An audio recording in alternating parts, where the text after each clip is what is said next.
રાજકોટમાં સગીરા પર દુષ્કર્મ આચર્યાની ફરિયાદ થઈ છે। 17 વર્ષીય સગીરાને બેભાન કરીને દુષ્કર્મ આચર્યું। કેફી પીણું પીવડાવીને બેભાન કર્યાની ફરિયાદ છે। રીબડાના અમિત ખૂંટ નામના યુવક પર દુષ્કર્મનો આરોપ છે। સાવરકુંડલાની સગીરા પર દુષ્કર્મ આચર્યાની ફરિયાદ છે। સગીરાએ પરિવારને જાણ કરતા સમગ્ર હકીકત બહાર આવી।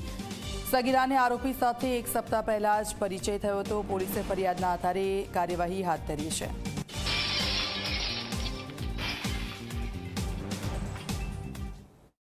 બંને ફ્રેન્ડ બન્યા હતા। ઇન્સ્ટાગ્રામ થ્રુ એનો બેનો કોન્ટેક્ટ થયો હતો। ઇન્સ્ટાગ્રામથી બંને રિલેશનમાં આવ્યો અને રિલેશનમાંથી એને બોલાવ્યો મળવા માટે। એ છોકરો એને યાજ્ઞિક રોડ ઉપરથી મળવા લઈ ગયો અને ત્યાં રોજ એને જ્યુસ બૂસ પીધા। પછી લોકો બંને ફરવા ગયા। શું કર્યું આ તે બધું ગોંડલ ચોકડી પાસે થયું, જે બી કાંઈ થયું। પછી એને પ્રોપરલી એની સાથે જે બી દુષ્કર્મ આચર્યું કે જે બી કર્યું, છોકરી અત્યારે એમ કહે છે કે હા મારી ઉપર 374 જ કરી છે। એટલે અમે ફરિયાદ દાખલ કરાવી